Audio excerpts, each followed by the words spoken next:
მოგესალმებით ძვირფასო მეგობრებო, დღეს ორშაბათია, ეს გადაცემა ახალი პარადიგმა, მე კი მის სამყარო თენგო ომანიძე გახლავართ. დღევანდელ გადაცემაში ჩვენი სტუმარი იქნება ქართული დასის ლიდერი ბატონი ჯონდი ბაღატურია. მოგესალმებით ბატონი ჯონდი, დიდი მადლობა გადაცემაში სტუმრობისთვის. მოგესალმებით. ბოლო პერიოდში არ ქონია თქვენთან საუბრის შესაძლებლობა, ამიტომ მინდა შევეხო ისეთი ტიპის საკითხებს, რომლებიც შეიძლება ეხლა თქვა დღევანდელი ამბები არ არის, მაგრამ ახდენს გადამწყვეტ გავლენას მიმდინარე პროცესებზე და რა თქმა უნდა ეს პირველ რიგში უკავშირდება გლობალურ პოლიტიკას, ტრამპის პოლიტიკას და უკრაინის ირგვლივ მიმდინარე პროცესებს.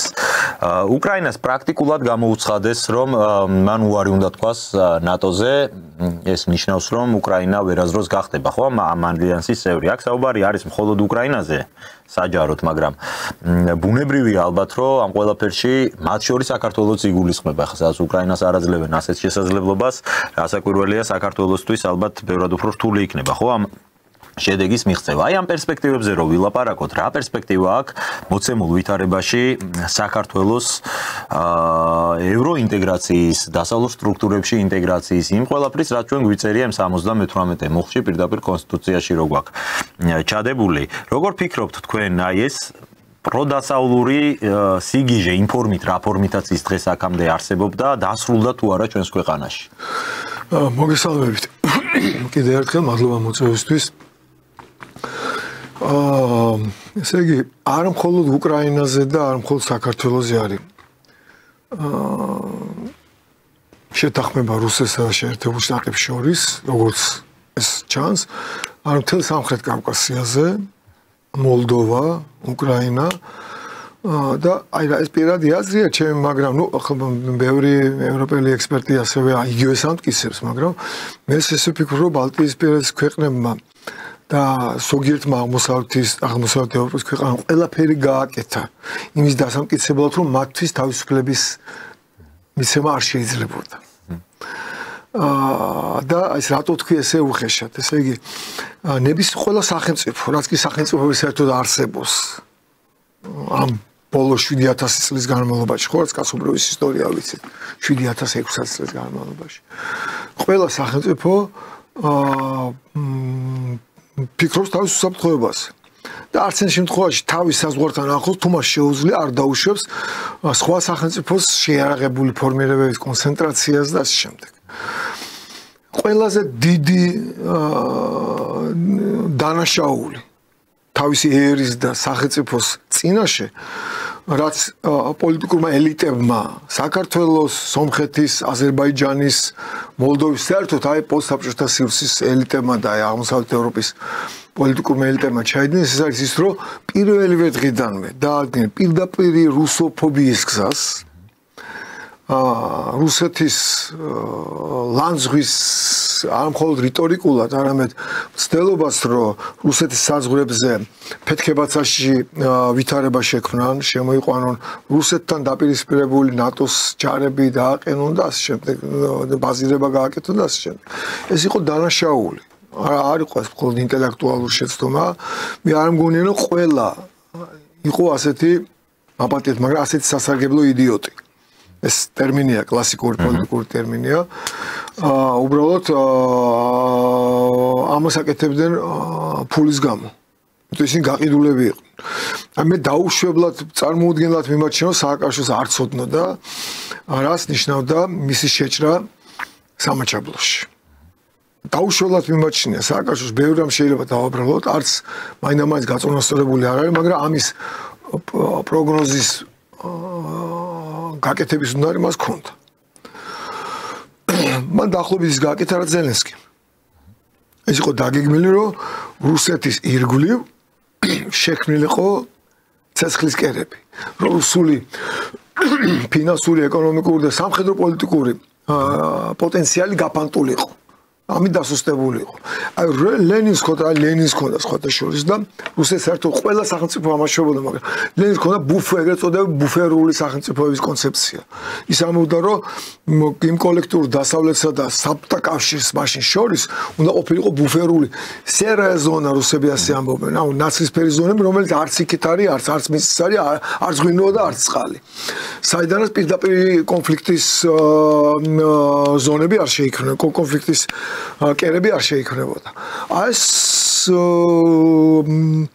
ეს შეცდომა დაუშვა საქართველოს მე მგონი რომ სომხური ელიტა ჩვენზე უფრო ნამუსიანი თუ ჭკვიანი იყო მაგრამ აგერ ახლა 30 წლის მერე აკეთებს ამას რაც ადრე სომხები არ აკეთებდნენ და ხედავთ ხო რაც დაკარგეს ყველაფერი დაკარგეს კიდევ უფრო მეც დაკარგავენ იგივე ხარ თავიდან აზერბაიჯანმა თუ გახსოვთ ელჩიბეის დროს მაგრამ მერე ალიევი მოვიდა და ნუ ორთავე მამას და შვილის ალები ძალიან გამოცდილი მე ვიტყოდი ძალიან რაფინირებული პოლიტიკოსები არიან უბრალოდ დანართის მაინც ჩაურთავ რომ მომეჩვენა რომ რაღაც მომენტში ალიევმა აი წარმატებებმაც იცის რაღაცის ვერ მოზომა და ცოტა თვითმფრინავის ამბავზე რაღაცები ვერ მოზომა გროზნოში ჩამოვარდა კი ხო ცოტა გროზნოში არ მე იფრინა იმ ყაზახეთამდე გროზნოში რო დაზიანდა კი და მაგრამ ხო აი რაღაც აქ ვერ ზერმეტი იყო და ამას მოყვა ძალიან მძიმე შედეგები აზერბაიჯანული დიასპორისთვის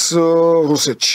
მაგრამ ეხლა ნუ როგორც ძლიერი ლიდერი ის მიხვდა და მე როგორც ვატყობ ის ასწორებს ფოკუსს და ახლა 9 მაისი ჩადის და სხვა ლიდერებთან ერთად და სად აღმოჩნდება მოდი ახლა კი გადავუხეთ თემას სად აღმოჩნდება ალიევი იქ სადაც იქნება სი ძინპინი იქ სადაც იქნება ფისო ორბანი სოფლიო ლიდერები სადაც იქნებენ იქ იქნება ერთ-ერთი ლიდერი აი პუტინის გვერდით იჯდება ეს სუდია რომელნაირად იქ ჩასვლა როგორც კავკასიის წარმომადგენელი ხო პაშინიანის სხვა შორის ერთადერთი ისევ ახლა კრიტიკულად ვიტყვი ისევ მარგინალი იმიტომ რაღაც ეს კომპლექსებიდან ინერციის სტერეოტიპების ქვეშ ვართ და ჩვენ აი კომპლექსები გვაქვს რომ იცი რუსეთთან ჩუმად კი უნდა გქონდეს ურთიერთობა, მაგრამ ხმამაღლეს არ უნდა ვთქვათ, იმიტომ რომ ეს ხროვა თუ ეს ბრბო გარეთ ხუჩქოჩაში 200 კაცი თუ მე 400 დადგება და იყვირებს.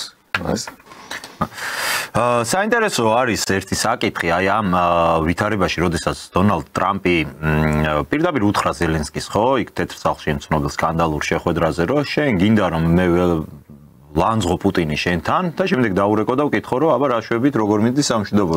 ესე არ ხდება და ესე არ მუშაობს. ანუ დონალდ ტრამპს აშკარად აქვს არჩეული დისკურსი რომ საჭირო არის რუსეთთან ურთიერთობა, საჭირო არის რუსეთთან ურთიერთობების ნორმალიზება, მაგრამ აი მას ძალიან დიდი დაპირისპირება აქვს ამ საკითხზე, იგივე არა მხოლოდ ზელენსკისთან, არამედ ევროპასთან, მთლიან ევროპასთან შეგვიძლია ვთქვათ. ის ელაპარაკება ევროპას ულტიმატუმების ენით უწესებს ტარიფებს და მოკლედ არ აქვს ნამდვილად კარგი დამოკიდებულება და რაც ყველაზე მთავარია, ამ ყველაფერმა შეიძლება მოახდინოს გავლენა ევროპის უსაფრთხოებაზე. თქვენი აზრით შესწევს თუ არა დღეს ან თუ აქვს პოტენციალი მომავლისთვის ევროპას, რომ მართლაც თვითონ უზრუნველყოს საკუთარი თავის უსაფრთხოება და აღარ დაჭირდეს ამერიკული ქოლგა ამისთვის. იცი რა არის? აბსოლუტურად სწორი დეტალები, სწორი შეფასებები გაქვს ტრამპის დამოკიდებულებაზე. ტრამპი ახლა ცდილობს ის რაც თქვენ თქვით მე რო შევაფასო რატო აკეთებს. ტრამპი ახლა ცდილობს ძალაუფლების აღებას. მას ძალაუფლება არა აქვს აღებული. ის ცდილობს იმ ძალაუფლების აღებას კონცენტრირებას მის თავის ხელში, რომლითაც შეძლეს პუტინთან და სი ძინპინთან სრულფასოვანი დიალოგის წარმართვას. აი ძალიან ბევრი ექსპერტი და ბევრი რაღაც იწერება, რომ აი იალტა 2, იალტა 3 და რაღაცა შემდეგ. იალტისთვის პუტინი და სი ძინპინი მზად არიან იმ თვალსაზრისით, რომ ისინი თავის სივრცეში აბსოლუტურ ძალაუფლებას ფლობენ და მათ შეუულიათ თავისი სივრცის, თავის სახელმწიფოს და მისი გარემო სახელით ილაპარაკონ. ტრამპს შეუძლია ევროპის სახელით ლაპარაკი? როგორც ჩანს, არა, ხო? ზელენსკი კი არა, ტრამპს დღეს უპირისპირდება ევროპაში გადაბარგებული deep state. აი ძალიან გავს კარგად რომ მიხვდეს ჩვენი მსმენელი, როცა მაგალითად აი რომის ისტორიაში იყო ხშირად ასეთი მომენტები, როცა პომპეუსი და პომპეუსელები, მოკლედ სენატი და პომპეუსი, ანუ არისტოკრატია გაიქცა რომიდან, რუბიკონი რო გადმოლახეს კეისარმა, კეისარი აკონტროლებდა რომში შევიდა, გამოაცხადა ესენი ყველა მოღალატეებად, მანამდე ამათ ყავდა გამოცხადა, ვინც რომში იყო, ის იყო ლეგალური და ის დანარჩენი მოღალატე. ასე ცხადებოდა ფორმალურად, მაგრამ ისინი გამაგრდნენ საბერძნეთში და საბერძნეთში მაკედონიაში ქონდა ბაზა. კი, და ხო, და იქ მე იყო თაფსუსის ომი, მე აფრიკაში თუ გახსოვთ, აფრიკაში კატონმაში იქ მოიკლა თავი. რატომ მოვიყანეს მაგალითი? კი, ძირითადი დისლოკაციის ადგილი, სადაც იყო Deep State-ის, იქ დამარცხდა შეერთებულ შტატებში.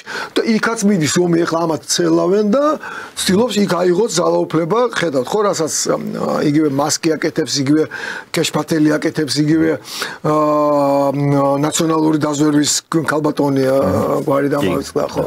ძალიან ძლიერი და ან იგივე ძალიან ესე სიმპტომატური იყო JD Vance-ის ვიცე-პრეზიდენტის გამოსვლა მიუნხენში, ხო, უსაფრთხოების კონფერენციაზე.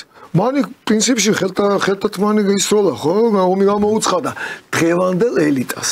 ვინ არის დღევანდელი ელიტა? ეს არის კოლექტიური ბაიდენი. ანუ აქ ჩაგეკითხებით, ეს არის დაპირისპირება არა შტატებს და ევროპას შორის, არამედ ტრამპის დაპირისპირება აქაურ ბიუროკრატიასთან და ეს არავითარ შემთხვევაში არ არის შეერთებულ შტატებსა და ევროპას შორის დაპირისპირება, ეს არის ტრამპის ანუ კონსერვატორების, ამერიკელი კონსერვატორების ომი ძალაუფლებისთვის მათ შორის ევროპის კონტინენტზე და ამ ლიბერალიზმებთან ტრამპს ყავს მოკავშირეები ევროპაში და არა მარტო ორბანი და ფისო როგორც წარმოუდგენია, ყველგან იპოვეს თავისი მოკავშირე. ბრიტანეთში ნიჯელ ფარაჯი და მისი გუნდი კიდე გამოჩნდა, ნიჯელ ფარაჯის გუნდში აღმოჩნდა კიდე უფრო პოპულარული ესე იგი ლიდერი და მასზე კეთება აქცენტი. ისიც რომ ლეპენთან ცდილობენ ისინი ურთიერთობების ესე იგი კოორდინაციას, ალტერნატივა გერმანიისთვის პირდაპირ გამოაცხადა მასკმაც და საარჩევნო კამპანია ჩაუტარეს. იგივე რუმინეთში JD Vance-ის გამოსვლა რა თავარი ნაწილი რა იყო. რუმინეთში რა არ გაფორმდა დიქტატურა? ეს არ არის დიქტატურა, მთავარი იყო ჯერ არჩევნები, წაგებული არჩევნები გააუქმეს და მე ყველაზე მეტი ხმები ვისაც გქონდა პირველი ადგილზე ვინც იყო გასული, არჩევნებიდან მოხსნეს და სარდაფში უპოვეს ქეში დოლარებით, რომელსაც საუკუნეში ვარ და ბილეთი მოსკოვზე. თქვენ რამდენი ხარ ბილეთს ვიღა ყიდულობს? ბილეთი ქაღალდზე იბეჭდება? ბილეთს ყიდულობ ტელეფონში გაქვს, ხო და ტელეფონსაც არ გქონდა. მაგასაც თავი დავანებოთ, კაცო, რა თუნდა მაგას. პირადობას სარდაფში პოვნა, ეგ ინფორმაცია ისედაც რა ვიცი, შეუძლიათ რა. ეს არის, ხო, ეს არის, აი, როგორი, აი 60 წლების ცერეუს და კაგებეშნიკური, აი სულთა კაგებეშნიკების და ცერეუშნიკების ორთავის ერთი ხელწერა ქონდა, როგორც 60-იანი წლების. ძველი ჩამორჩენილი ხელწერა და რა განა არ შეეძლოთ უფრო მაღალი კლასის ბრალდების საყენება და უფრო რაღაც სხვანაირად აკეთება. უბრალოდ ეს იყო სილის გაწმა პირდაპირ არა მარტო JD Vance-ზე, არამედ ზოგადად ტრამპის ადმინისტრაციაზე, ვისთანაც მათ ბრძოლა აქვს. და ტრამპი აი რომ დავყოთ, ტრამპს აქვს ეს საბოლოო ჯამში ერთი ტრეკია, მაგრამ თქვენ რო იყოთ, დავსვამ შეკითხვას, მოლაპარაკებას ვისთან არჩევდით? მაკრონთან, შოლცთან, რომელიც არაფერს არ ნიშნავს და არაფერს არ იძლევა, ისეც შენი გავლენის სფეროა და უნდა გემორჩილებოდეს და ზელენსკისთან თუ პუტინთან. ანუ ვისთან მოილაპარაკებდით, თქვა ეგ ტაივანის რაღაცა მარგინალ ლაიქ მალაზია დროებს შინეს თავისი თუ სი ძინპინთან. ამიტომ ტრამპმა შეარჩია აშკარად ჩანს, რომ შეარჩია გარიგება სი ძინპინთან, ჩინეთთან და რუსეთთან. მათ შორის ჩინეთთანაც? კი ბატონო, დიახ, ჩინეთთან.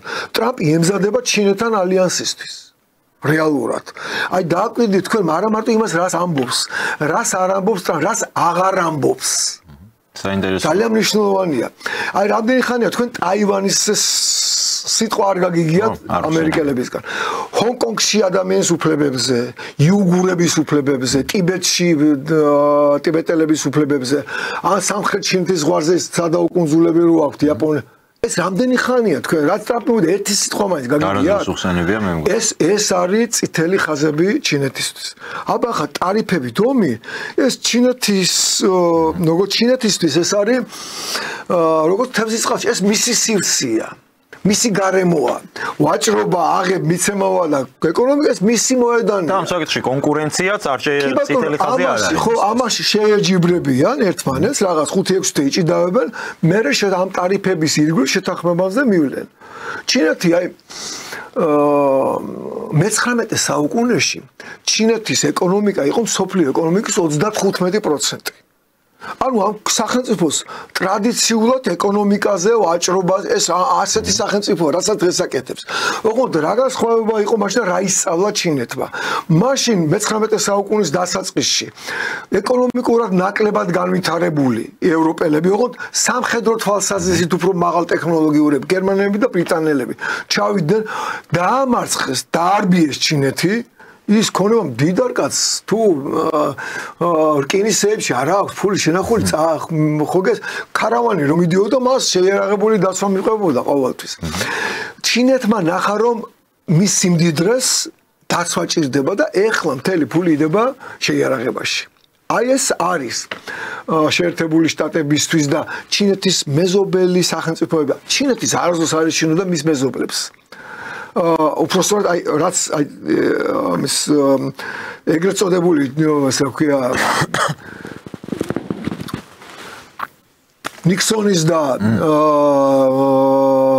მისი სახელმწიფო მდივანი კისინჯერის ეპოქიდან როგორც კი დაიწყო ის არ აფრთხობდა თავის გარემოცვას და რუსეთისგან განსხვავებით მაგალითად იგივე თურქეთისგან განსხვავებით ირანისგან განსხვავებით და მასში საფრთხეს არ ხედავდნენ დღეს ყველამ დაინახა მასში საფრთხე და უკვე მის მეზობლებს ჩინეს მეზობლებს მისი ეშინიათ იმიტომ კი არა ჩინეთის მის ემუქრება არ ემუქრება უბრალოდ იმ შეიარაღების იმ კოლოსალური ზრდის გან საფრთხეს ხედავენ, რასაც ჩინეთი აკეთებს და იმაში რომ ის იდეებს ფულს შეიარაღებაში. უკვე თითქმის დაეწია შეერთებული შტატების ფლოტში. ფლოტის თვალსაზრისით. ანუ მან გაიგო რომ ამ ეკონომიკას შეიარაღება ჭირდება. ჩვენამ მთავრობამ გაიგო რომ ჩვენ ჯარი გვჭირდება. აი ამ კავკასიის რეგიონში არავინ მეგობარი რო არ აქვს. მადლობა ღმერთს და მადლობა მთავრობას, აი ძალიან გულწრფელად ვამბობ, არა სარკასტულად, რომ ტრის ხატი აღარ აქვს რუსეთისგან. ეს რუსეთამდე ჩაიყვანეს და რუსულ ელიტაში ეს უკვე გამჯდარია. მაგრამ მოკავშირეც არ აქვს. ეს ყველას არ არსებობს სახელმწიფო. მაგალითად, სომხეს მოკავშირე ყავს საფრანგეთის, მაგრამ ირანიც. კი ყავს წერი აზერბაიჯანი და თურქეთი, მაგრამ ეს ორი მოკავშირე შეერთებულ შტატებთანაც ძალიან დიდი სომხური ლობია. აზერბაიჯანს მოკავშირე ყავს თურქეთის და რუსეთის შემოკარგო. თურქეთის იმით იყო ეს შეცდომა რომ დაუშვა თვითმფრინავთან დაკავშირებით არის ადამიანებს ახასიათებს, მაგრამ გამოასწორა, მიხვდა და დროულად დააჭირა მუხრჭერს ფეხი. ჩვენ ვინ ყავს? ჩვენ ღმერთის წყალობაზე ვდგევართ. თორე დავით გარეჯი კი არა, ჩემო კარგო. რო ჩამოსულიყო თბილისამდე რა არმია, სად არის ქართული არმია, რომელიც შეიძლება შეეწინააღმდეგოს რომელიმე არმიას. ამ ხრივ ხო ჩვენ თავიდან ბოლომდე მინდობილი გქონდა ეს საკითხი, ალბათ დასავლეთზე, რომ აი ისინი მოგხედავენ, კაცო, ისინი არიან ჩვენი უსაფრთხოების გარანტორები. დღეს როდესაც ვხედავთ, რომ ხდება დისტანცირება და ეს არის ალბათ სუვერენიტეტის ფასი, ხო? შენ თუ გინდა სუვერენიტეტი, მაშინ შენ თვითონ უნდა იყოს საკუთარი უსაფრთხოებაზე პასუხისმგებელი. აი ამ ნაწილზე მართლა საინტერესო იქნება საუბარი, რამდენად აქვს ეს გააზრებული თქვენი აზრით საქართველოს ხელისუფლებას. ძალიან გვიხარია ყველას ეს სუვერენული პოლიტიკა, მაგრამ დგება მე ისეთი ტიპის საკითხები, რომ ეხა დასავლეთის იმედად ვეღარ იქნები, აქ საჭირო არის მე არა მხოლოდ არმიასთან დაკავშირებით, აქ საუბარი არის მათ შორის სოციალურ პოლიტიკაზე, ეკონომიკაზე. მე ვფიქრობ, რომ ლოგიკურია, რომ მოუწევს საქართველოს ხელისუფლებას დადგეს იმ პრობლემების წინაშე პირისპირ, რომლებიც რეალურად არსებობს და მას მოუწევს, რომ ეს აქამდე როგორც იყო, რომ არ იმჩნევდა ამ პრობლემებს, ეგრე აღარ იქნება. მოუწევს, რომ შეემჩნევს და მოუწევს, რომ რეალურად გახსნას დისკუსია ბევრ საკითხზე. აი რა არის საქართველოს ზომის მისი ეკონომიკური სამხედრო პოლიტიკური წონის მიხედვით მისთვის ძალიან მნიშვნელოვანი. ეს არის სამეზობლო პოლიტიკა. საქართველოს არ აქვს ის გავლენები, რომ მან რაღაცა არგენტინაში და იმაში აფრიკის რომელიღაცა ქვეყანაში პოლიტიკური ბრძოლა აწარმოოს, იქ რომელიღაცა წიაღისეულის მოსაპოვებლად. მაგრამ საქართველოს ღმერთის წყალობით აქვს ის პოტენციალი და გეოგრაფიული მდგომარეობა, რომლითაც მას შეუძლია რომ რეგიონალური ლიდერი იყოს და გახდეს არა დაპირისპირების, არამედ დისკუსიების, დიალოგის ასპარეზი გახდეს და აი როგორც ბრიუსელია მაგალითად ევროკავშირის დედაქალაქი, აი ესე გეოგრაფიულადაც და სხვა მომენტების გამოც რო არავინ ისტორიული კულტურული მომენტები კი ბატონო, მეცნიერებით, ინტელექტით ჩვენი ეროვნული მომენტებიდან გამომდინარე, ჩვენ შეგვიძლია ვიყოთ დედაქალაქი არა მხოლოდ კავკასიის, არამედ ნახეთ, შემოთავაზებული არის ახლა ფორმატი, რომელიც ცდება კავკასიის და ამიერკავკასიის ფარგლებს და რეალურად გლობალური პროექტია და ამ გლობალური პროექტის ეპიცენტრად შეიძლება საქართველოს გადაიქცეს და ამ პროექტის სახელით თქვენ ძალიან კარგად იცით 3+3, სადაც არის უდიდესი სახელმწიფოები, ეს არის რუსეთი, ირანი, თურქეთი, სახელმწიფო აზერბაიჯანი და სომხეთი.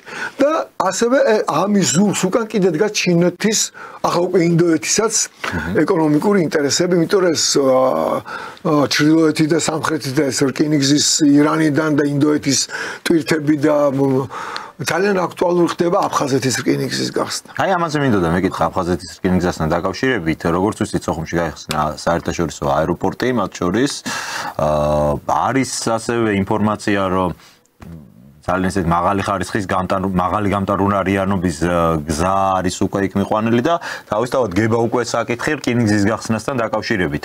რამდენად შეიძლება რომ ეს ყველაფერი იყოს რაღაც რუსეთის სამხრივ ინიციატივაზე დამოკიდებული და რამდენად შეიძლება დავიჯეროთ რომ ამ საკითხზე რაღაც არ არსებობს ასე ვთქვათ წინასწარი შეთანხმება ან რაღაც ფორმით დიალოგი მაინც. ეს არის ჩინეთის ინიციატივაც ასევე.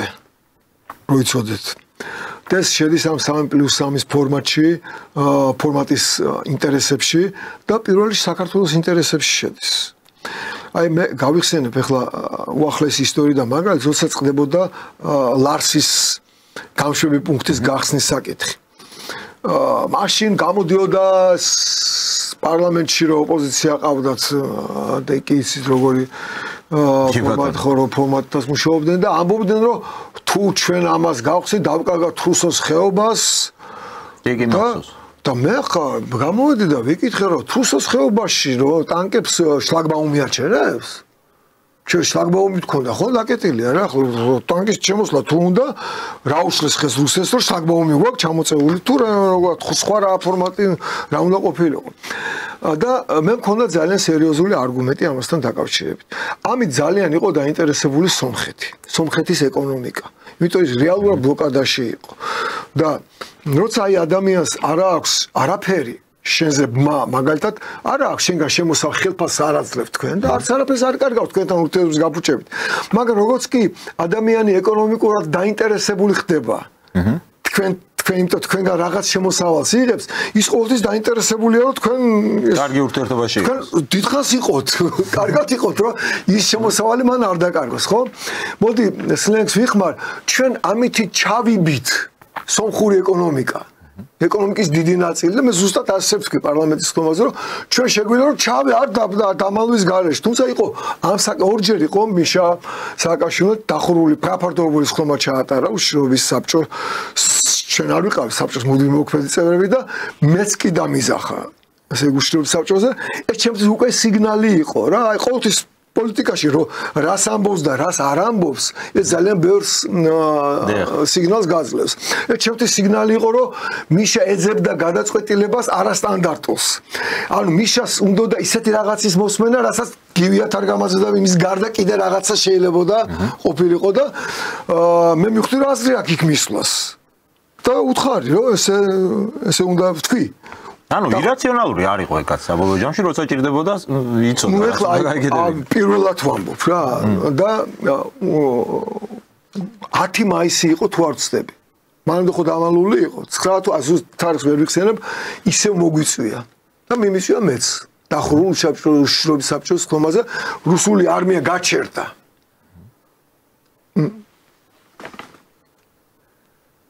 არ იყო და მოკლედ აი თბილისთან არ იყო მოსული რა სადღაც აი არმიის სტატუსი რა ადგილას იყო ზუსტად ვერ ვიხსენებ მაგრამ იყო კატასტროფული მდგომარეობა იყო აზრო ჩვენ მოწვეუნდელები გაგვეწვია და არ იქამ ტოტალური რასაც დღესაც უნდა და და უნდა გესახ დახურული შატოსხლომა იყო და ვინ რა ილაპარაკა ამას არ ვიტყვი მე არასდროს ეს არ მაქვს კატასტროფას ვისმენდი აბსოლუტურად უსინდისო რაღაცებს ვისმენდი არ მგონია რომ ასეთი უჭკუ ყოფილიყო ის რასაც ამბობდნენ ალბათ ეგონათ რომ ამის მოსმენა უნდა წირავდნენ რეალურად თქვენ სახელმწიფოს და ახლა მიშას სახელმწიფო როგორ ადარდება მე ხო ვიცოდი მაგრამ საკუთარი თავი უყვარდა მე ვთხარი რომ ვთქვი რომ ესე იგი ვინც ბოლოს უკვე გავაწყვეტინე ბოლო გამოსვლას სიტყვა მე ვთხარი შენ რეალურად ეს გაწირე მეთქე ახლა მეთქე რა აი შენ მე ვთხარი ახლა თუ დაიწყებ საკაშოს ვთხარი შენ თუ დაიწყებ ახლა წვეონდელების გაწევა შენ ოჯახების შემოგიო ქართველების შემოგიარდებიან აქ სანამ რუსები და გაგისწორდებიან მეთქი შენ ანგარიშ გაგისწორებენ მეთქი რა შენ პირადად მეთქი რა მაგრამ ეს უთხარი არა აგრესიული ფორმით არამედ ადამიანურად შემეცოდა იმიტომ განწირული ზორი რჩევა მიგიწია წავზე აი ვერ ვიტყვი ისეთ რაღაცას ამბობდა რომ თბილისი დაიბომბებოდა და რო გამოვედი მაშინ ხო გახსოვთ მედია როგორ იყო მიშა თუ იტყოდა რომ ვისგანას მარიკა იყო ვერულაშვილი ნახსოვს და ასე იგი გასასვლელში დამეწია ვერულაშვილი ისე კომენტარს ჟურნალისტები იდგენ მთელი ჯოგი და არ მოვიდა კომენტარის სასახებად დამეწა ხო რომ მიშა მითხრა რომ ჯონდი მისცეს კომენტარიო და ძალიან თქო შორს იყო რა იმ სასახლეში გასასვლელი და აქ მობრუნო კაი ხელა 15 წუთი გზა იყო 10 წუთი მაინც დაგევლო მობრუნდი და რაც მიშას უთხარი არა ის ფორმით რომ შენ გაგისწორდება თქვი ეს რომ ჩვენ უნდა შევაჩეროთ წვეონდელების გამოწვევა რეზერვის დაშლას უსწრდი იმ დღესვე გააკეთა ეს მან დაინახა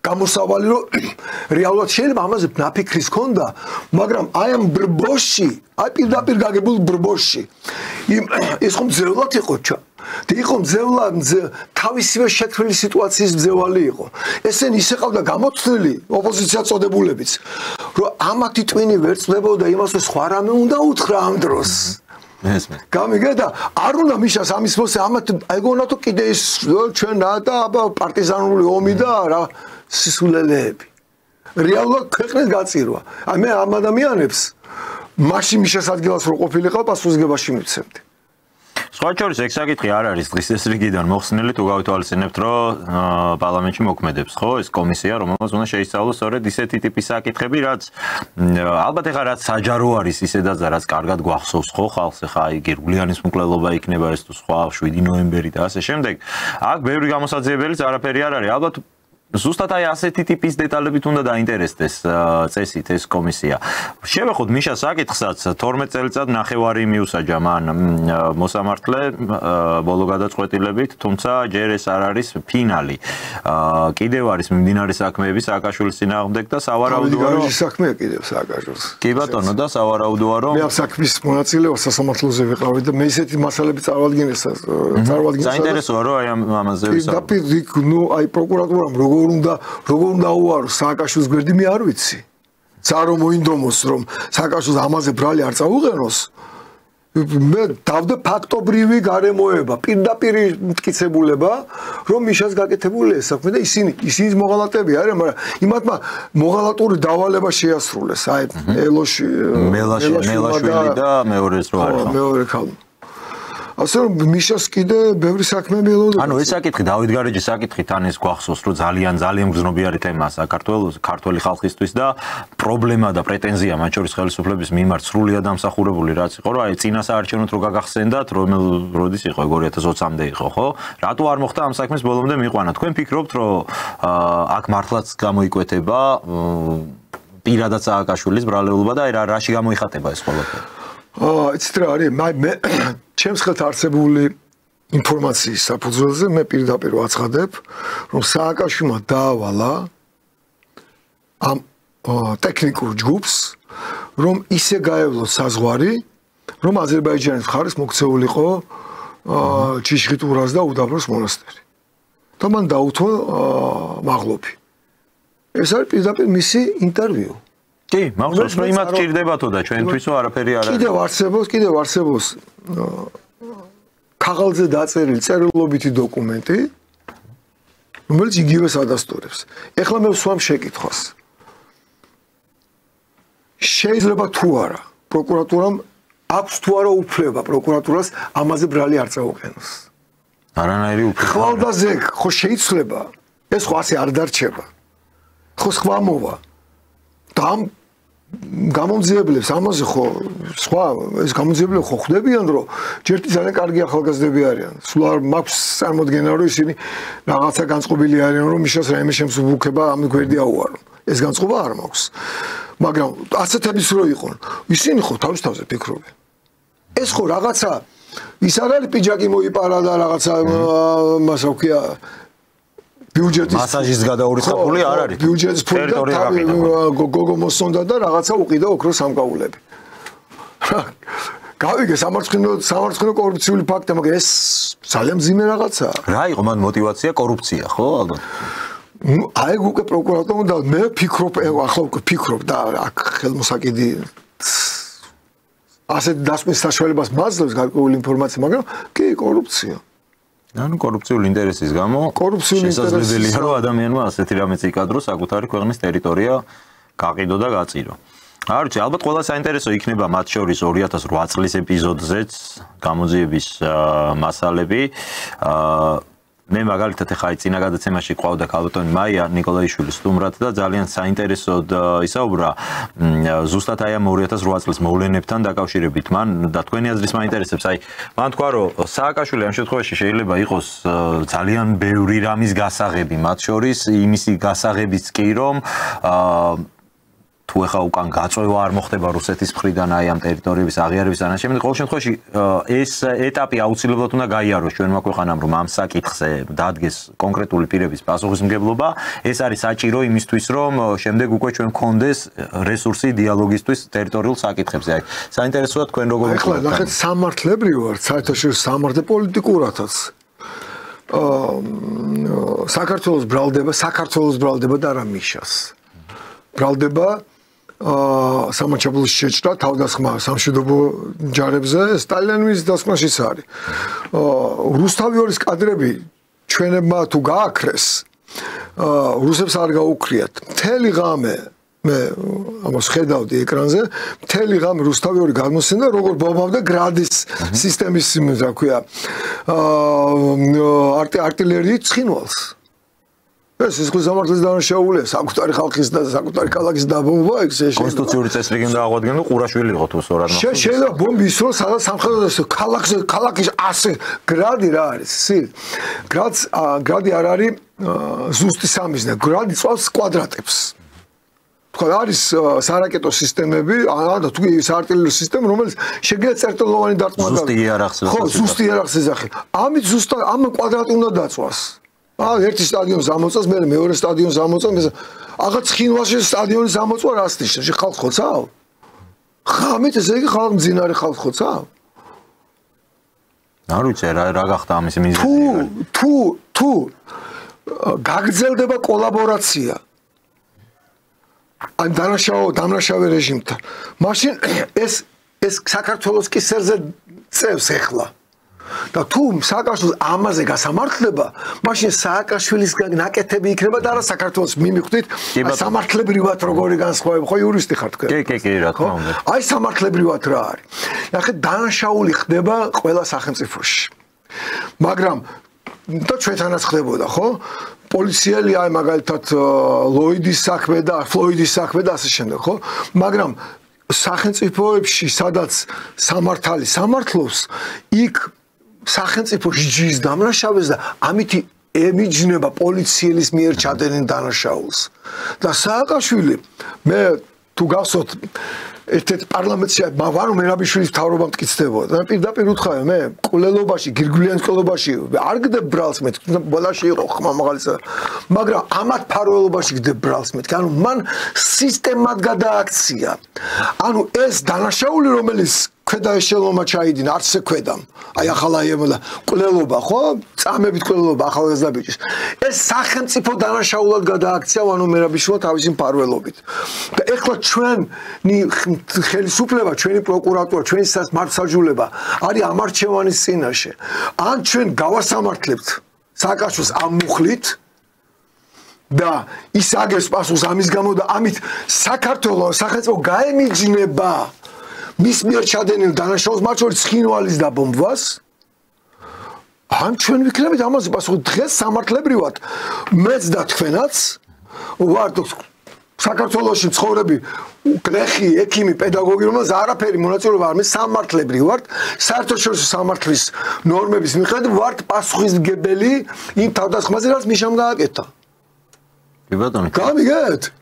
ჩვენთან საერთოდ ხო, მაგის უარყოფის პოლიტიკა ქონდა ამ როგორც კი ამის გამო, როგორც კი ამას სახელმწიფო გასამართლება, ამის სახელმწიფო მე და თქვენ ვიქნებით გამიჯნული მის ეს იქნება დანაშაულებრივი რეჟიმის დანაშაულებრივი საქციელი. აი რატომ აქვს მნიშვნელობა ამას შემდგომი დიალოგის გაგრძელებას. აი ამი რატო ქონდა ისტორიული რატო უწევდა მე ივანიშვილის გამოსვლას. ამას აბედვავა ამას უნდა ფოლადის გული. რაც მაგან გააკეთა. მაგრამ ეს იყო ვაშკაცური ძალიან ვაშკაცური. ბოდიშთან დაკავშირებული. მაშინ და რამხელა ტალახი შეხვდა მაგის გამო. იცი რა, როცა კაცობისთვის, სამშობლოსთვის ტალახს გესწრიან, ეს არის ლოცვა კურთხევა შენთვის. და რაც მე ტალახს გესწრიან სამშობლოს სიმართლისთვის, რაც მე ტალახს გესწრიან, მით უფრო მეტი იწერებას ესაშიც და აქაც. ამიტომ ეს იყო ძალიან მნიშვნელოვანი ნაბიჯი, მაგრამ ამას ახლა იმ სიტყვებს უკვე ქაღალდზე დაწერილი უნდა მოხდეს, იმიტომ რომ ასეთი თვისება აქვს საერთაშორისო ურთიერთობებს და სახელმწიფოებრიობას, ქაღალდზე გამოტენილი დადგენილებები გვჭირდება ჩვენ. ეხლა გვჭირდება განაჩენი მიშასი, ამის გამო მე თუ უნდა ვინმე შეიწყალოს. არც არის შესაძლებელი. თუმცა ეხლა პირადად და რაღაცა მართლა ეხლა ამას იმიტომ კი არ საუბრობთ მართლა რომ რაღაც ბოღმა აქვს ვინმეს და რაღაცა მიშას ციხეში ჩამპალის ნახვა უნდა ვინმეს არანაირად მართლა ამიფაროს ეგ არის ყველაზე მიშას ჩადენილ დანაშაულზე უფრო მეტი დანაშაული იქნებოდა ჩემგან თქვენგან ვინმეს ხვასგან ბოღმის გამო მისი დევნა არანაირად ეს არ არის დღეს როცა ადამიანი პატიმარია ხო მიშა დღეს კი კომფორტულად კაცობა უნდა კარნახობდეს იმას და საერთოდ მასზე ან კარგი უნდა თქვა ან არაფერი არ უნდა თქვა. როცა პატიმარია. მაგრამ ეს ხო ჩვეულებრივი ის პატიმარია და არის სვენებს. ხო არის სვენებს. კიდე ჩემ სახელმწიფოს ებრძვის. ის ფული რაც იქურდა, რაც ძარცვა ხალხი და სახელმწიფო, იმ ფულს ახლა იყენებს ეგრე ფრანკლინის კლუბი აქვს შექმნილი GPS-ი ერთლარად თუ რამდენლარად გადასცა აღარ მახსოვს.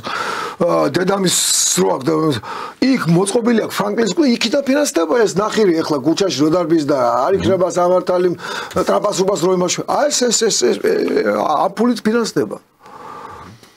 აი ეს მაძლეს მე უფლებასაც, მაგრამ ეს მავალდებულებს მე და იგივე ახლა იგივე თქვა სამაჩაბლოს და ტერიტორიული მთლიანობის საკითხი მავალდებულებს მე ამაზე ვილაპარაკო.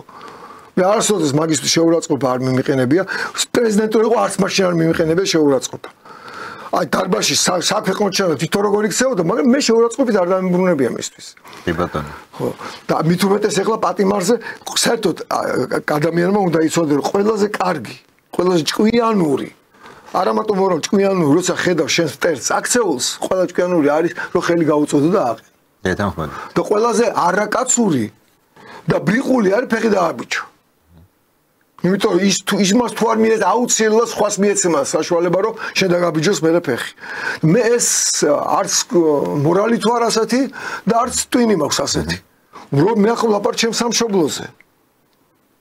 მე ლაპარაკო დავით გარეჯზეს იგივე მდგომარეობა თუ მიშა არ გასამართლა თუ ეს მილიშოვა და მელაშვილი არ მაშინ ეს სწორად მოქცეულან მაშინ და ჩვენ რა პირით უნდა ვილაპარაკოთ აზერბაიჯანთან სხვათა შორის უნდა დავზო არაფერი გაფორმებული ამას აპირებდნენ აღარ დასწავლდათ ანუ ეს არ არის ბოლომდე მიყვანილი დემარკაცია დემილიტარიზაცია არ განხორციელებულა საქართველოს და აზერბაიჯანს შორის თუმცა ამათ მიდიოდნენ აქეთკენ რაც დავალება მისცა მიშამ აილიჩოვას და მელაშვილს გასაგებია შეერთებული შტატების ელჩის შეხვედრა საქართველოს საგარეო საქმეთა მინისტრთან გახდა დიდი უნებათაღელვის საგანი რამდენიმე დღის წინ პროდასავლელები უბრალოდ აი აქ რაზე არის საუბარი რომ ჩვენი მედიის აქცენტები იყო ამ შემთხვევაში ჩემი აზრით სრულიად ნაკლებად საინტერესო იმ კონტექსტში რომ სახელმწიფო მედია ამ ამბავს აშუქებდა რომ აი შეშემცნო და ეს არალეგიტიმურობის საკითხი მოიხსნა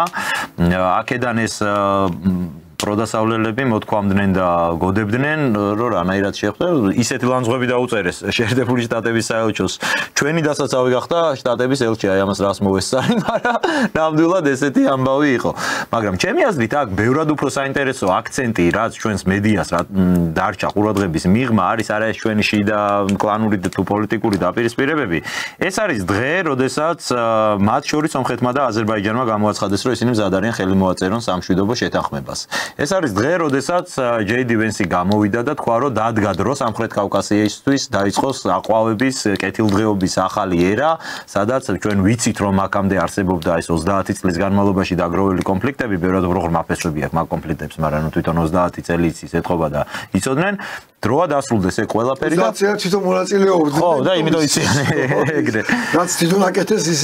ზუსტად ამ დღეს თუ მომდევნო დღეს ხდება შეერთებული შტატების ელჩის შეხვედრა საქართველოს საგარეო საქმეთა მინისტრთან და ითქვა, რომ გადასცა ელჩმა ჩვენს მინისტრს ინფორმაცია ამასთან დაკავშირებით, თუ რანაირად უნდა დაიწყოს ნორმალიზება ურთიერთობების, სერიოზულად ნორმალიზება ურთიერთობების საქართველოს და ამერიკას შორისო.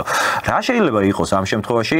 ფაქტია, რომ შეგვამჩნია შეერთებულმა შტატებმა აქამდე საერთოდ კავკასი არ უხსენებია ტრამპის ადმინისტრაციაში, არავე ერთხელ ახსენა საქართველოს, ისიც 2008 წლის ომის კონტექსტში, ისიც უკრაინიდან გამომდინარე რაღაცას დაუკავშირა. ფაქტია, რომ დაინტერესდნენ ძალიან მნიშვნელოვანი იყო რაც თქვა, მე გავიხსენე ახლა გავხსენოთ ეგეც. ფაქტია, რომ დაინტერესდნენ საქართველოთი, კავკასიის ბედით, მათ შორის საქართველოთი და როგორც ჩანს რაღაც კონკრეტული გადაწყვეტილებები ამ ხრივ არის მიღებული და ალბათ ელჩის შეხვედრაც სწორედ ამას უკავშირდება, რომ რაღაც კონკრეტული საკითხები განიხილეს და გადასცეს. რა შეიძლება იყოს თქვენი აზრით აი ტრამპის ადმინისტრაციის პოლიტიკა სამხრეთ კავკასიაში და საქართველოში? ხო, აი როგორც თავში ვთქვი, ძალიან დიდი მნიშვნელობა აქვს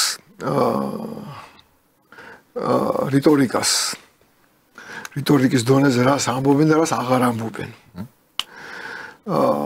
დიდი ხანია უარყოფით კონტექსტში საერთოდ არ იხსენებენ საქართველოს და 2008 წლის წელი ახსენა, რომ 2008 წელს წაიღო რუსეთმა თუ გახსოვთ ტრამპმა წაიღო. ანუ ეს ჩემ დროს დაკარგული არ არისო. მე არ მიმიციაო.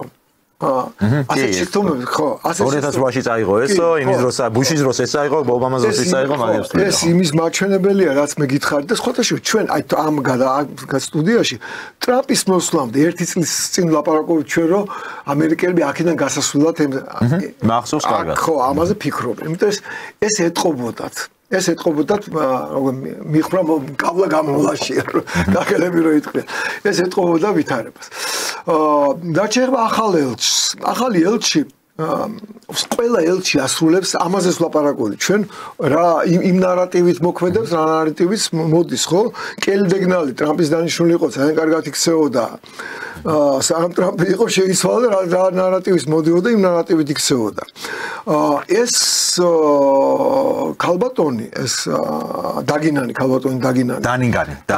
ხო ეს არის პირწავარნილი დემოკრატი იდეური დემოკრატია რა ну ახლა ინერციით მაგათ თავისი ელჩების ცვლილებას როტაციას თავისი წესები თავისი ვადები აქვს არ ჩქარობენ ახლა ამის შესვლას იმიტომ რომ საქართველოს 2008 წელს აიღო რუსეთმა და ახლა ტრამპი რაშვაშია და მისი ცვლილება რამდენხნიანი პაუზა ჰქონდა დანიგანს და პრაქტიკულად ახალი ადმინისტრაცია მოსული იყო და დანიგანი მაინც ძველი ნარატივი დამხობისკენ მიდიოდა. ეს იმის მაჩვენებელია, რომ ტრამპმა აიღო ეს USAID-ის გაუქმებით და მარკო რუბიოს დანიშვნით ძალიან ბევრი დიდი საკადრო წმენდა მიდის საგარეო საქმეთა სამინისტროში, სახელმწიფო დეპარტამენტში და ესე იგი ის ელჩები, ბევრი ელჩი პირდაპირ გააგდეს სამსახურიდან, ბევრი დიპლომატები, რომლებიც ელჩები არ იყვნენ, მაგრამ ისინი დაზვერვის სამსახურის თანამშრომლები, კაი საერთოდ უხელფასო შეულებებში მასიურად გაიყვანეს. ანუ იქ რეალურად მიდის რევოლუცია და რევოლუციური წმენდა. ну დანიგანი როგორც ჩანს შეგუა შექმნილ ვითარებას არ გახდა მოსახსნელი და გასაგდების სამსახურიდან და ჩამოვიდა და აღიარა რომ თურმე ბუჯორიშვილი საქართველოს საგარეო საქმეთა მინისტრია შეხვდა და სიტყვა დაასველა ურთიერთობების გაღრმავებაზე, შემდგომში გაუმჯობესებაზე და ასე შემდეგ. ეს არის დანიელის ისტორია. რა იქნება შტატების აი რა მესიჯები შეიძლება გადაეცე. გასაგებია ეს ახლა თავის პირად აზრს კი არ ეუბნება და მეც ყოველს ამას ვამბობდით რომ ეგ ელჩი კი არ არის პრობლემა, კაცო, პოლიტიკა არის იმ ქვეყნის პრობლემა, თორე ელჩს რასაც დაავალებენ, იმას ეტყვის, მე აქ ხელისუფლებას საქართველოს ხელისუფლებას ბრალდება შეერთებული შტატების ელჩისგან, მე შემამისად აი მისგან დაფინანსებული ნახირიდან რუსეთთან კავშირი. და ხშირ შემთხვევაში მართლაც არსებული რეალობა არის მე ხოშე ეს რეალობა შეაფასო როგორი არის, ხო? არის შეფასებული როგორც რუსეთთან აი ცუც იმას ვიტყვა ბულგარულს შეეკრა რუსეთს, უღალატა ამ გზას, უღალატა კოლაბორაცია რუსეთთან და როგორც კოლაბორაცია, კარგი სიტყვა წარმოშვა. როგორც კოლაბორაცია. მაგალითად ის რომ საქართველოს არ შეუერთდა სანქციებს, რაც არ შეუერთდა საქართველოს, იმიტომ რომ კი რუსეთის ხათრით. რუსეთის ხათრითაც რო არ შეერთებოდა, ეგ სწორი იქნებოდა, მაგრამ საქართველოს ეკონომიკას დაანგრევდა. ეს შეფასებული იქნა როგორც კოლაბორაცია რუსეთთან. ომის არ წამოღება შეფასებული იქნა როგორც კოლაბორაცია რუსეთთან. საქართველოსზე გამოვალი ტვირთები შედიოდა რუსეთში. და ეს ფასდებოდა როგორც რუსეთისთვის ხელშეწყობა ხო, ტრამპის ადმინისტრაცია გაიზიარებს ამ არგუმენტებს ასე. არა, ტრამპს არ იზიარებს, მე ხო გამოშვა დანიგანის გადაეწყო, იმიტომაც ესენი გადაერთდნენ, ახლა დანიგანის გინებაზე გადავიდნენ, კაცო. ხო ნახეთ, დანიგანის შეერთებული შტატების საელჩოს Facebook-ზე რო დაიდო ეს შეხვედრა, მინისტრთან ჰქონდა შეხვედრა, აი ამაზე იყო ამბავი, რომ მინისტრი როგორ უწოდდა, გადავიდნენ ამათ ლანძღვას. ანუ ეს არის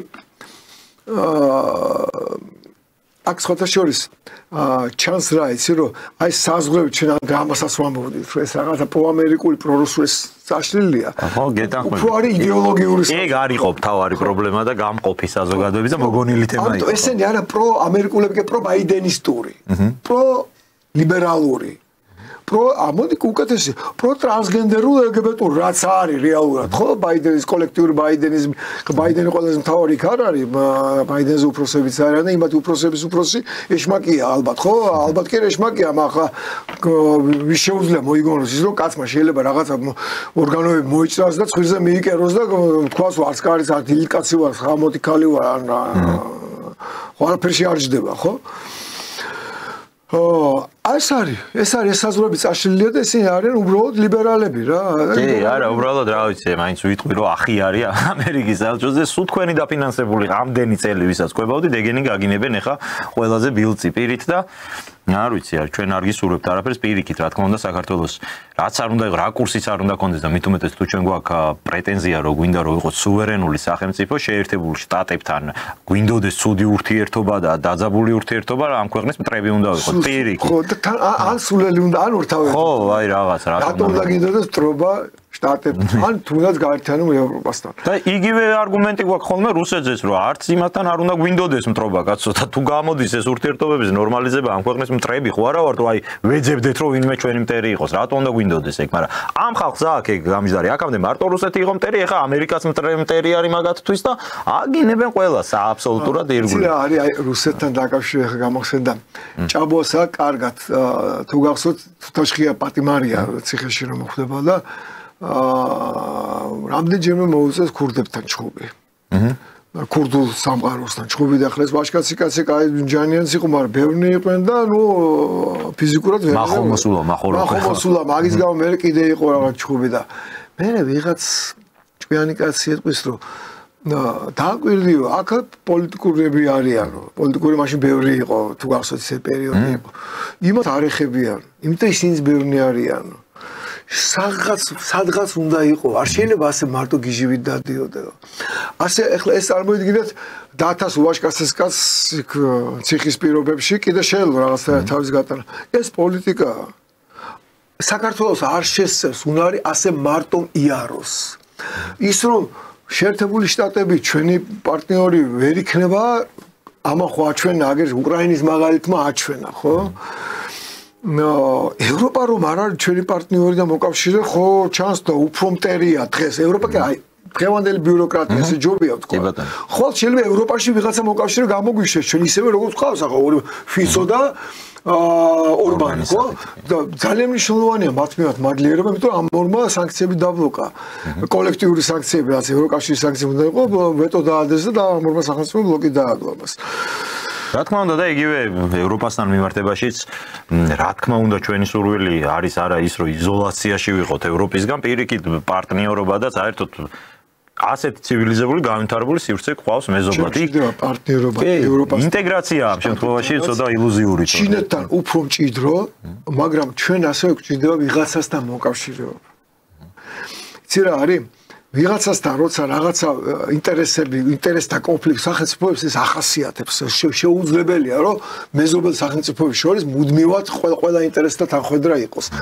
და ყოველთვის შემაკავებელი არის აი ამერიკული ლოგიკა ის, რომ შენი სიტყვები უფრო გამაჯერებლად ჟღერს, როცა შენ ჯიბეში კოლტი გიდევს, ხო? სახელმწიფოს შემთხვევაში როგორ არის? შორსა შენ კარგი შეიარაღებული ჯარი ყავს, ან კიდე ვიღაცა შეიარაღებული პარტნიორი ყავს, არა მოკავშირე ყავს. აუცილებლად გვჭირდება. ვინ შეიძლება იყოს ჩვენთვის ასეთი ბუნებრივი პარტნიორი? აი სხვა ვინ შეიძლება გადახედეთ, აი ირგვლივ ისტორიას გადახედეთ და გარემოს გადახედეთ. შეერთებული შტატები თვითონ ჩაიხსნა ამას, ხო? ევროპას თავისი ახლა მაკრონის თუ აქვთ რომ მაკრონის ის მას კომიკურ მასო ევროპულ ბირთულ კოლგას რო. ხო, ბირთულ კოლგაზეს მინდა ვისაუბრო, ხო. ვისთან ისტორიულად ვისთან გვაქვს ჩვენ მენტალური ერთობა. აი ყველაზე დიდი ოპერაცია რა ჩატარდა იმაში აქ ბელორუსის გარდა სტალინგრადიდან წამოვიდა ამ რა ერქვა ამას ბაგრატიონი ოპერაცია კოდური სახელით ბაგრატიონი და რუსებს აქვთ ესეთი გამოთქმა на каждого Наполеона в России найдется свой Багратион. Кутузовი კი არა ამბობენ. ბატონო ბაგრატიონმა მიიღო ბოროდინოზე ყველა ნაპოლეონი ყველა რუსეთის წინააღმდეგ წამოსულ დამპყრობელისთვის გამოიძინება თითო ბაგრატიონი. არც კუტუზოვის თქვეს, არც ის გერმანული გვარი რო იყო. ხო, ვინც სარდლობდა ავსტრიელების ხო, ავსტრიული წარმოდგენა გერმანული წარმოდგენა. ხო, იგივეა. ბარკლაი დე ტოლი, ხო? ბაგრატიონი თქვეს. რატომ? იმიტომ რომ ბაგრატიონი არის სტალინი იგივე. არის როგორ გითხრათ, რა კარგი საუკეთესო დემონსტრირება რუსულ-ქართული ერთობის. როგორ შეიძლება ტიპიური ქართველი, პატრიოტი ქართველი იყოს ტიპიური რუსი პატრიოტი და დავდადებული მეომარი. და დაიღუპა შეწირა სიცოცხლე. ბოროდინოზე მიღებული ჭრობებით გარდაიცვალა ბაგრატიონი რეალურად, ხო? ხო და რუსების მხრიდან დაფასება ნახეთ რა ეხლა რა და როგორ პატივისცემა ეს ხო კაცნობიერის დონეზეა ნათქვამი ხო რომ ყველა ნაპოლეონის წინააღმდეგ თითო ბაგრატიონი გამოიძებნებაო თითო ქართლს ლაპარაკობენ ახლა მეტი აი ჩვენ რო ვთქვათ რომ ყველა შახბასის წინააღმდეგ გამოჩნდება თითო სუვოროვი კი ბატონო ხო აი დაახლოებით იგივე რაერია რა იგივე ისე აი მაქრევ რა ვიცი გვაქვს ეს გენეტიკურად ეთქვა რომ ის იმპერიები რომლის ნაწილიც ვიყავით ქართველები ყოველთვის იყვნენ ხოლმე სამხედრო ელიტაში აი იგივე ირანშიც ასე არის ხო ახლა ეს ყულის არმია ქართველები აქედი იანიჩარები ქართველები იყვნენ იქ ელიტას მაგრამ ბაგრატიონზე რაც ხალხური თქმულება არც ირანში ყოფილა არც თურქეთში ყოფილა და ასეთი მხოლოდ ბიზანტიასთან და რუსეთთან ჰქონდა. რატომ? იმიტომ რომ ჩვენ ცნობიერები ვართ ერთნაირი. ცნობიერას, ადამიანის ცნობიერას თავის სარწმუნება განაპირობებს. გენეტიკა რაღაც მნიშვნელობა იერსახი აქვს. დანარჩენი ცხოვრების წესი ეს გამოდის მართლმადიდებლობით, ჩვენთვის მართლმადიდებლობიდან. ვიღაცისთვის სუნიტობიდან, ვიღაცის შიიტობიდან. ყველა რელიგიას თავისი ამბავი აქვს. მსგავსება, აი რატო არის ხუსიტები დაკავშირი აქვს ირანელებთან. არაბებს საერთოდ ირანელები არ უყვართ, თუ არ თურქები უყვართ. შიიტები არიან ისინიც და იმიდან. ხო, აი შიიტობა აკავშირებთ, სარწმუნოება აკავშირებთ. მათ ესე არის ჩვენს აი ჩვენ როგორი ომები ქონდა, როდესმე ყოფილა ისეთი ომი ბიზანტიასთან, ჩვენ თუ გაგვთ ისტორიაში, რომ შეაწყდნენ ქართველები და თავი შეახოცეს. ამ ბიზანტიელებმა შეგვახოცეს თავი. ლაზიკის ომის დროს ლაზიკის ომის დროსაც ქართველები მოკლეს, მაგრამ ქართველები მოილაპარაკეს, მეგრელები შეგი მოილაპარაკეს, მაინც ჩვენები არიანო. წარმოგიდგენთ რა არაკაცობა ქონდა ბიზანტიელებს გაკეთებული და მაინც ბიზანტიელების ხარეს ვიბრძოლით ირანელების წინააღმდეგ. იმიტომ რომ იყო ჩვენთვის ახლობელი. ხო, იმიტომ რომ იქ ეგზისტენციალურ საფრთხეს ვერ ვხედავდით. თუ მაგალითად ბიზანტია იპყრობდა საქართველოს რომელიღაცა ტერიტორიას იქ ქართველად რჩებოდა სარწმუნოება რჩებოდა ის იყო რომ მისი იურისდიქცია არ ქონდა რაღაცა კომპონენტები არ ქონდა ახლა გლეხს დიდად არც ადარდებდა მეფები ეყოლებოდა რომ თქვა თუ აღარ დაუშლიდნენ და ეთიკურად ბერძენი თუ რაღაცა ხო თუ გაბრაზდებოდა კი აჯანყდებოდნენ ბოლო იმის ქართველი წინააღმდეგ იმის მაგრამ როგორ ომებს ვაწარმოებთ ჩვენ თურქების სპარსელების და ან მარტყოფის ომი ნახე და ან თემურლენგის წინააღმდეგ ნაწაო 8 ომი იყო ხო თემურლენგის წინააღმდეგ ამოწყდა ქართველიერი მაგრამ ან იგივე მონღოლების წინააღმდეგ მონღოლების თავიდან პირველი ტალღა მონღოლების იყო მათ რაღაც საოცარი სარწმუნოება ჰქონდა რაღაცა ტენგრის კულტი მარადიული სიზმერთი თუ რაღაცა ლოიალურები იყვნენ რელიგიების მიმართ როგორც კი მე გაიყო და ერთი ოქროს ურდო ჩამოყალიბდა იქ დარჩა ასე და ამ ილხანურმა ირანში გავუტოვე ამან ისლამი მიიღო და ამათმა ისლამიზაცია როგორც კი დაიწყეს იმის მერე დაიწყეს ქართველებმა გააფთრებული ბრძოლა მონღოლების წინააღმდეგ და აჯანყებები და მუდმივი დემეტრე მეფეს ამას რეალურად ამას შეეწია იქ ინტრიგებში ჩაერთო თორემ მანამდე არ ჭირდებოდა უბრალოდ ჩვენს მეფეებს ამაში ჩართვები იმიტომ რომ არც არ უშლიდა ხო სარწმუნოებას ნაკლებად ეხება ხოთა შორის ეს თავიდან არაბები პირველი ტალღა როცა წამოვიდა ისინიც არ ცდილობდნენ რელიგიური ტოლერანტობას იჩენდნენ რელიგიების მიმართ და ხელს უწყობდა რომ დაპყრობილი ხალხები არ გზნობდნენ ამ ზეწოლას და მათ საქართველოში თავი პირველი შემოსვლა როცა იყო მას არის მაგრამ მე ბუღალტურკი რო შემოვიდა დავით და კონსტანტინეს მხეიძეების ხო და თავისკვეთა და ასე შემდეგ ხო ისლამის ძირითადი იარაღი იყო უფრო პროზელიტის მოსყიდვა ასე ვთქვათ რომ გათავისუფლებდნენ გადასახადებისგან თორე რა თქმა უნდა ახლა იყო ის სისტემა ხო ეს გადასახადო სისტემა ქონდა ანუ ახლა ეს ნორმალურ როგორ ვთქვათ ეს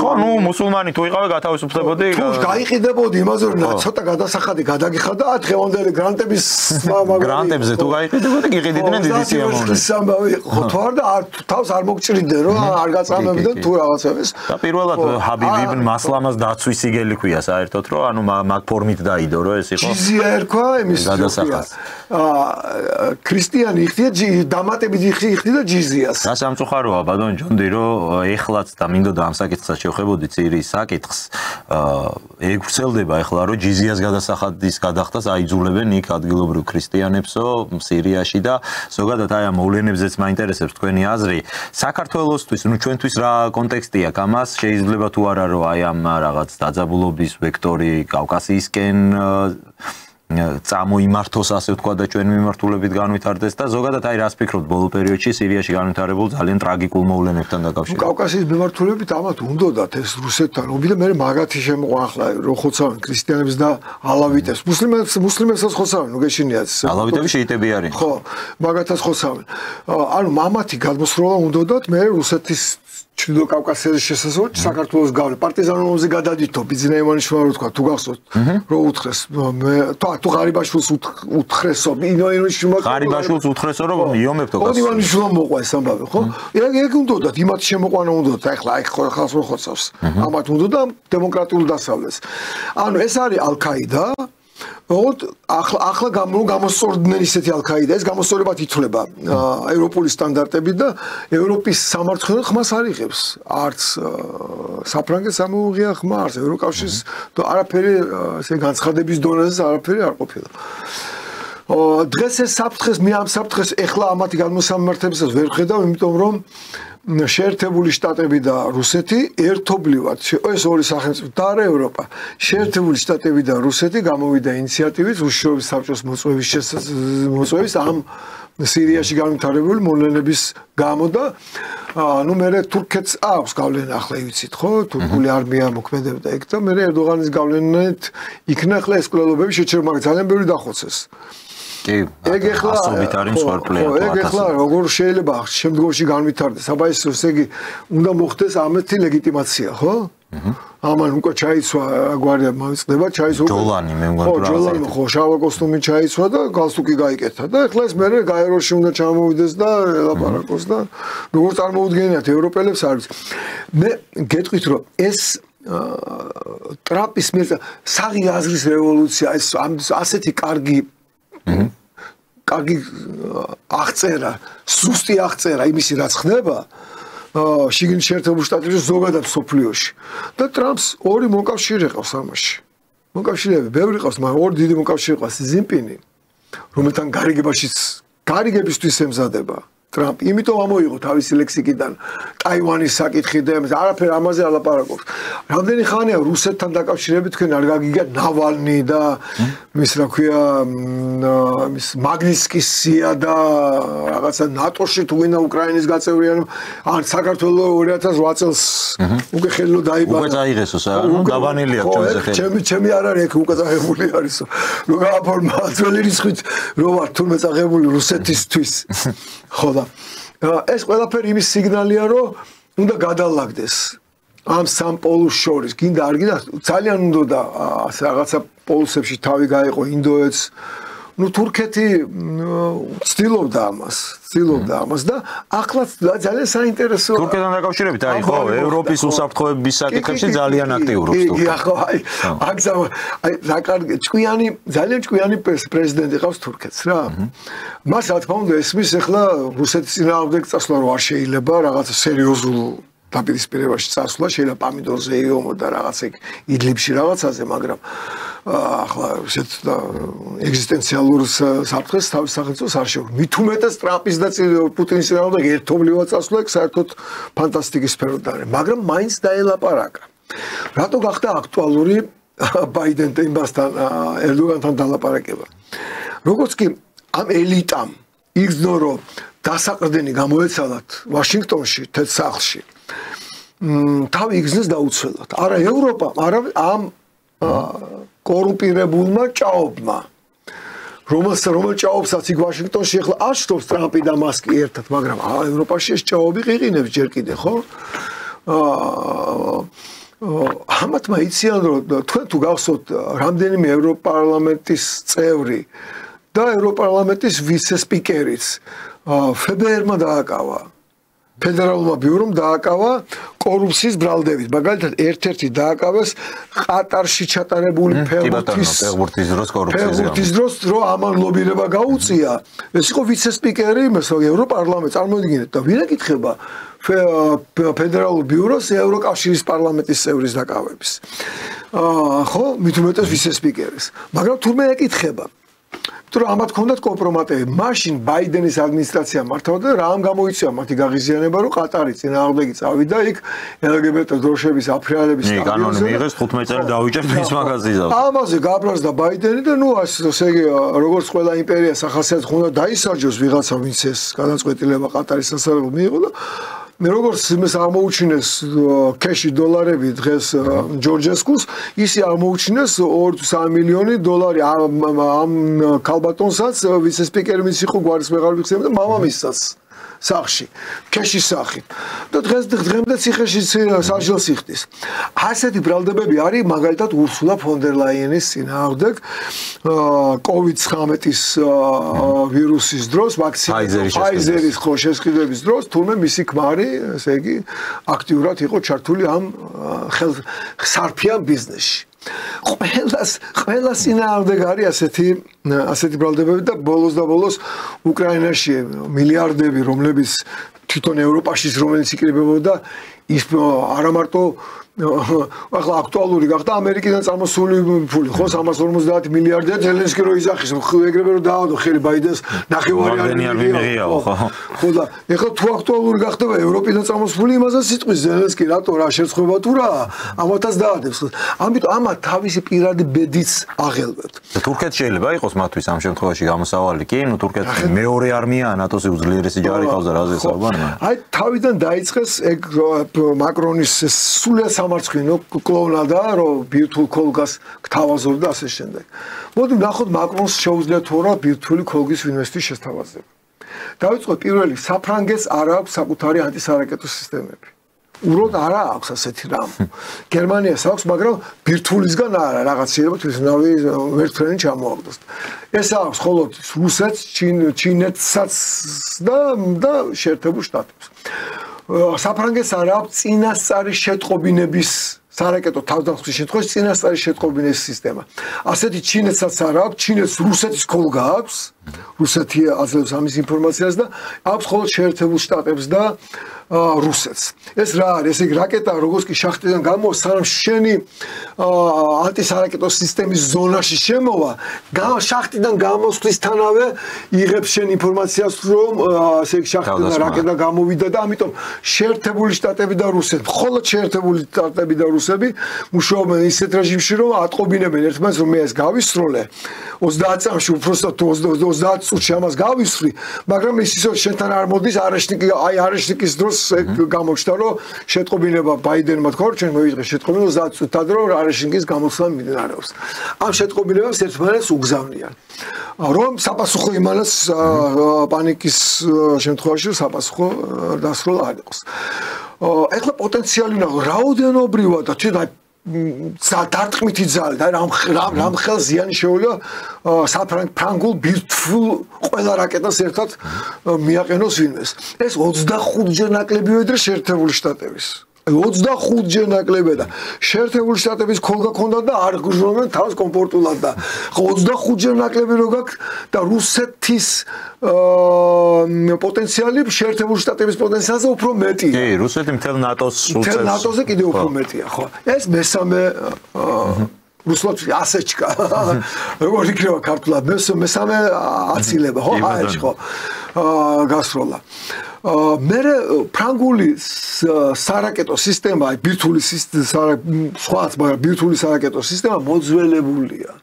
40 წელია არ განახლებულა. ანუ მას სჭირდება მოდერნიზაცია. თვითონ რომელიც რაც ფეთქდება, კობინსნებიც არა ფაქტი არ არის რომ აფეთქდება რო ისთვის. 40 წელი არ გასინჯო არც ექსპერიმენტის არ ჩატარებ წვნა არ ყოფილა. ამაზე და ძალიან ადვილი გადასაჭერია. რუსული ანტისარაკეტო სისტემა, რომელიც ძალიან დაწინაურებულია, პრაქტიკულად ყოველ შემთხვევაში დიდ ქალაქებში ერთ ბომბს ვერ ჩამოაგდებს საფრანგეთი. ამის გადაიარაღებას ახლა სამხედრო ექსპერტებს ვკითხულობდი. სამხედრო ექსპერტები აცხადებენ, რომ 100 მილიარდი ჭირდება. აი სწრაფად მოჩაიდეს ფულს საფრანგეთს არა, უბრალოდ არა აქვს და მორჩა. აი არ გააჩნია ეს რესურსი, იმიტომ მისი ეკონომიკა რეცესიაში შევიდა. და არც გამოსწორების ის არ აქვს, ენერგეტიკა არ აქვს, ურანზე დგას მისი ენერგეტიკა ძირითადად და ურანი რუსები აღარ აწვდიან აფრიკიდან რუსებმა გამოაგდეს, ყაზახეთიდან უნდა რუსებმა იქაც დაუბლოკეს და ჩვენს გადაგვიკიდა და ჩვენზე გავლით უნდათ გამოტარება. სხვა ენერგომატარებლების პრობლემა აქვს.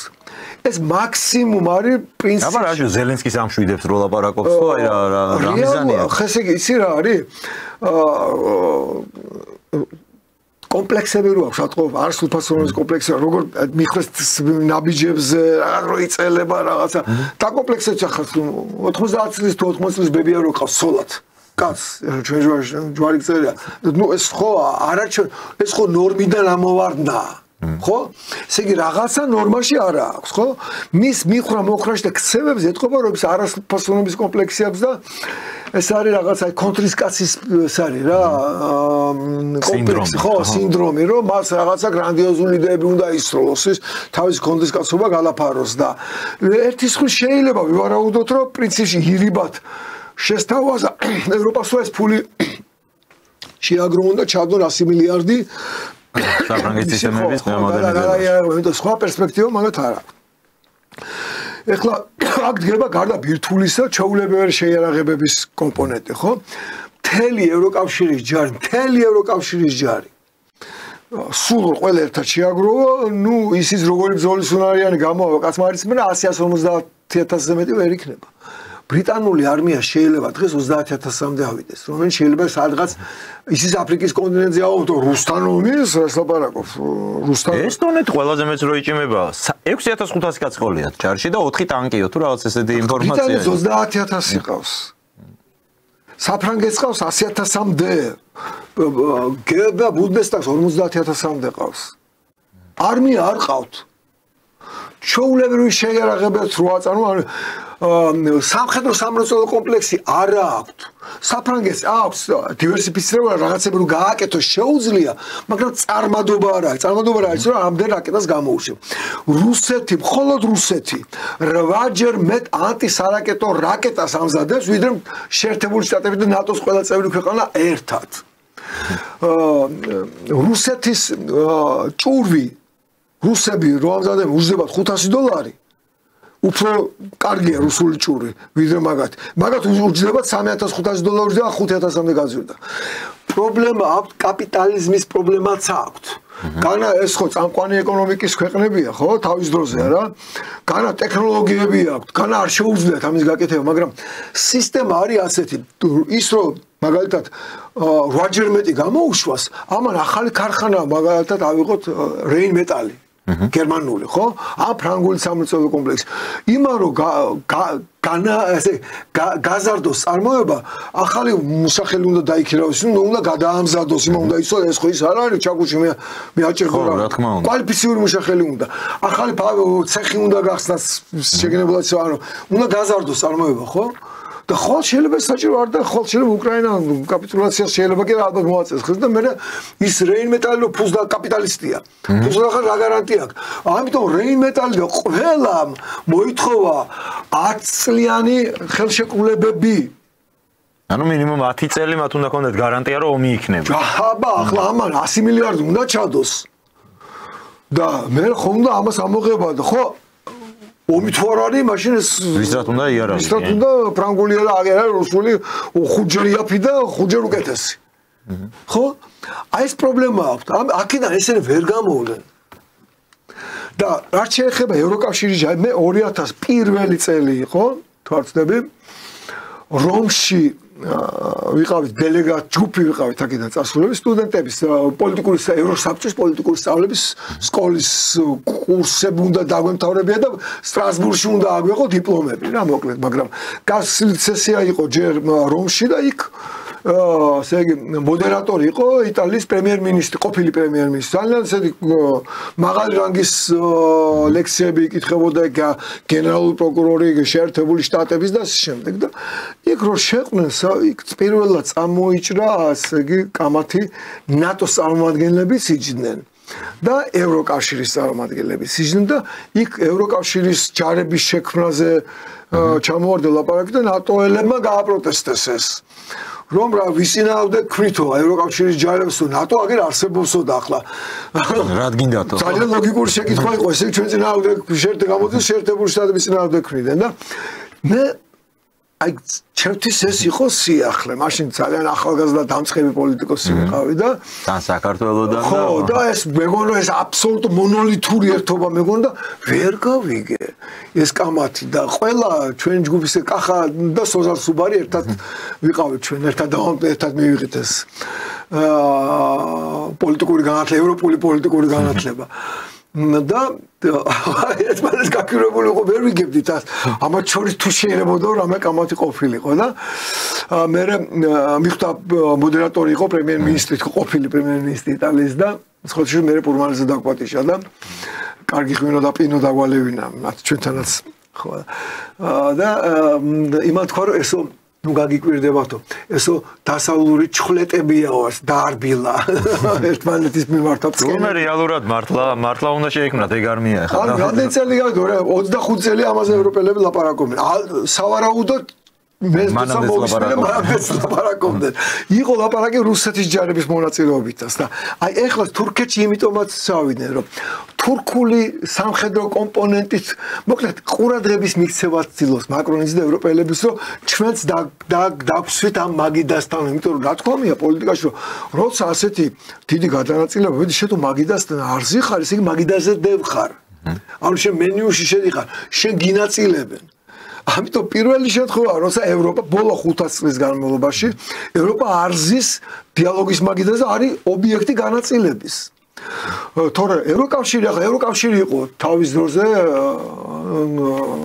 ჯვაროსნულობა რა იყო გაერთიანებული ევროპა წავიდა რა გააკეთეს ევროპელებმა წავიდნენ გაძარცვეს კონსტანტინოპოლის და არაბული ქვეყნები და ახლო აღმოსავლეთი ამით შეიქმნა პირველი ბანკები ლომბარდი რატო ქვია ესე პირველი ლომბარდი შეიქმნა ლომბარდიაში ქალაქია ლომბარდია იტალიაში როცა კონსტანტინოპოლი გაძარცვეს შეიჭრა ალექსი კომნენი იყო ჯერ კიდევ მაშინ ჯერ კიდევ ხლაწაქცეული არ იყო ბიზანტია მაგრამ შეუშვეს ბიზანტიის ტერიტორია შეიჭრა კონსტანტინოპოლში და მთელი კონსტა უდიდრესი როგორც და დღეს რომ ნიუ-იორკი გაძარცვა რა. მეგაპოლისი იყო იმდენად კი ბატონო.